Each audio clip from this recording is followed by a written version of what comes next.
तर तुमच्या लक्षात आलंच असेल,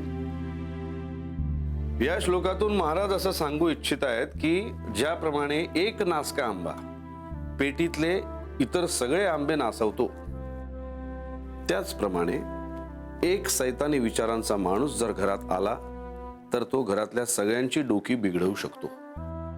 ही अशी माणसं त्यांची कुटील महत्वाकांक्षा घेऊनच जन्माला येतात। ही माणसं खूप चलाख असतात, समोरच्याचा दुबळेपणा ते बरोबर हेरतात आणि त्याप्रमाणे आपला सापळा रचतात आणि मग दुबळी माणसं त्यांच्या या सापळ्यात येऊन अलगदपणे अडकतात आणि मग ही सैतानी विचारांची माणसं त्यांचा एखाद्या प्याद्यासारखा उपयोग करून घेतात। या त्या सैतानी विचारांचा विजय होतोय, त्यांच्या गुप्त योजना पुऱ्या होत आहेत याची त्यांना जाणीवही नसते। पण ही सैतानी विचारांची माणसं कुटुंबच नाही तर घरदार, देश उद्ध्वस्त करू शकतात।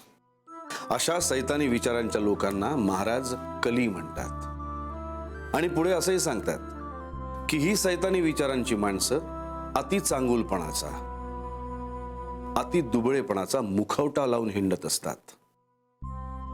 तेव्हा अशा लोकांना ओळखणं आणि त्यांच्यापासून स्वतःला दूर ठेवणं हा उत्तम उपाय। आपल्या घरात असं कोणी आहे का?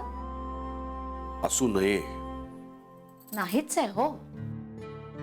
आपल्या घरात अशा लोकांना थारा असू नये एवढंच मला म्हणायचं होतं। तुमचा रोग उर्मीकडे आहे का? मी तिला ओळखत नाही। तिने अशा प्रकारे मुलाच्या पालकांशी कुठल्याही प्रकारचा संपर्क न करता त्या मुलाशी विवाहबद्ध होणं हे विचित्र आहे। त्यात तिचं नंदिनीशी हे असं वर्तन। तुमच्या मनात उर्मीविषयी अकारण आढी बसली आहे। आढी बसली हे बरोबर, अकारण म्हणता येणार नाही।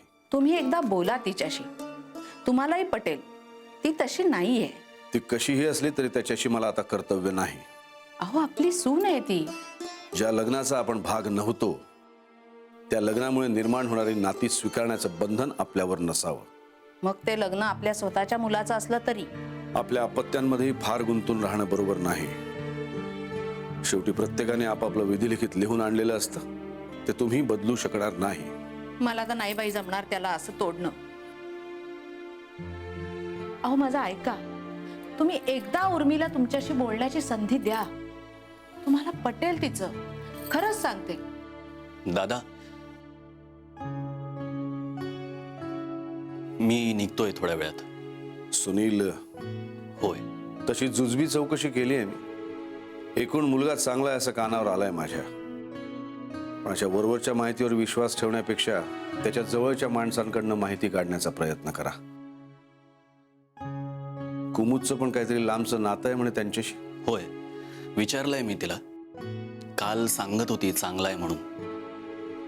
तुम्ही आधी चौकशी तर करून घ्या, सगळे योग्य असेल तर पुढच्या गोष्टी ठरवू आपण। ठीक आहे, येतो मी।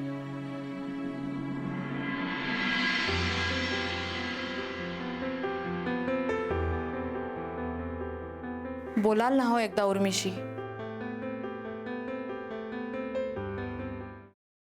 Paneer mushroom stick with barbecue sauce करण्यासाठी लागणारे साहित्य: किसलेलं गाजर, उकडलेला बटाटा, पनीर, तांदूळाचं पीठ, रवा, मटार, मशरूम, कोबी, मीठ, मिरची, कोथिंबीर आणि बार्बेक्यू सॉस। कृती: प्रथम एका बाउलमध्ये किसलेलं गाजर, उकडलेला बटाटा, कुस्करलेलं पनीर, मटार, मशरूम, हिरवी मिरची, कोथिंबीर, कोबी, मीठ आणि तांदूळाचं पीठ घालून सर्व एकजीव करून घ्यावं। तयार मिश्रणाच्या स्टिक बनवून रव्यामध्ये घोळवून गरम तेलात तळून घ्याव्यात आणि सर्व्ह कराव्यात।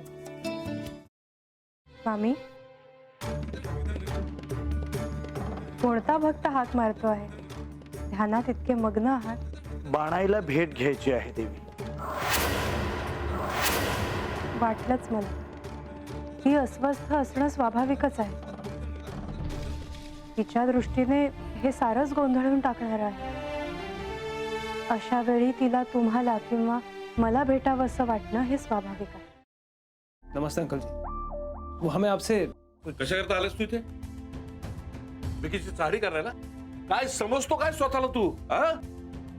अरे आजारपणात माझा जीव वाचवला म्हणून घरातल्या पोरी बाळींवर अरे कुठून कुठून येता तुम्ही? नाही ते उद्योग धंदे करता इथं खपवून घेणार नाही मी सांगतो तुला।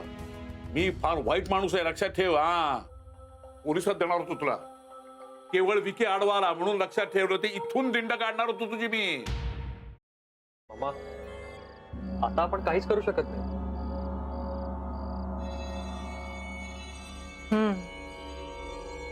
पण आर्चिस, हे असं कसं शक्य आहे?